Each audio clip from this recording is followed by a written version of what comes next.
Assalamualaikum geng, selamat datang semula ke Oi Jom. Hari ni kita bincang satu topik yang selalu jadi perhatian. Artis-artis yang dulu bertudung tapi kini memilih untuk tidak lagi memakai hijab. Kita bukan nak menghakimi ujian, fasa hidup dan perjalanan iman masing-masing. Okey geng, jom kita mula. Emma pernah bertudung hampir 5 tahun dan waktu itu dia memang popular sebagai antara hijabista pilihan ramai. Menurut laporan media, Emma akui dia membuka tudung kerana rasa tidak kuat untuk istiqamah. Dia juga berkongsi bahawa dia rasa tertekan dan imejnya seperti terlalu dikawal. Emma pilih untuk jujur dengan diri sendiri, bukan bertudung kerana desakan orang lain. Selepas keputusan itu, ramai bagi pandangan berbeza. Ada yang puji, ada yang kecam. Tapi peminat setia tetap sokong dengan kata-kata, "Asalkan Emma bahagia, kami sokong." Kini, Emma kekal aktif berlakon dan bekerjasama dengan jenama fashion terkenal. Karier dia tetap kukuh. Perjalanan hijab Ukasha memang berubah-ubah. Daripada tidak bertudung, kembali free hair. Dalam satu temu bual, Ukasha kata, "Saya selesa dengan imej sekarang. Saya tak mahu orang terus bercakap tentang penampilan saya." Walaupun keputusan ini jadi perbincangan hangat, kerjaya lakonannya tetap kuat. Drama lakonan Ukasha masih mendapat rating tinggi dan sambutan peminat. Bagi Ukasha, bertudung atau tidak, bakat dan auranya tetap sama. Seterusnya, Tash Yong atau Nur Natasha Shazlia Rosli.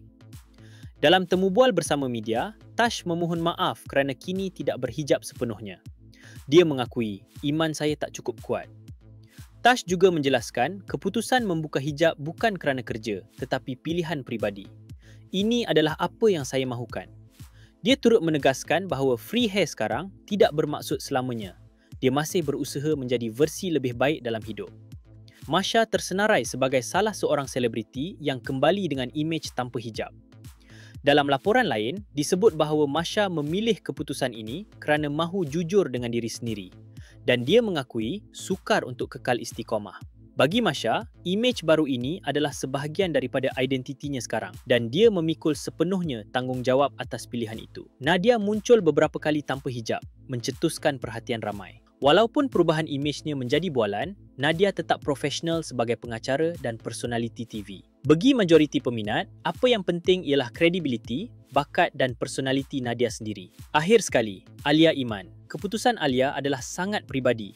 Dia mahu lebih jujur dengan diri sendiri dan tidak mahu terus bergelut dengan identiti yang tidak selari dengan hatinya. Walaupun ada yang menyokong dan ada yang tidak bersetuju, Alia kekal aktif dalam dunia lakonan dan kempen fashion. Itulah geng, 6 artis Malaysia yang dahulu bertudung, kini memilih imej free hair. Perubahan imej bukan sesuatu yang mudah. Ia melibatkan soal iman, tekanan sosial, mental, emosi dan perjalanan hidup seseorang. Apapun pilihan mereka, kita hormat. Kita ambil yang positif dan kita doakan yang terbaik untuk semua. Jumpa lagi geng dalam episod Oi Jom seterusnya. Assalamualaikum dan bye-bye.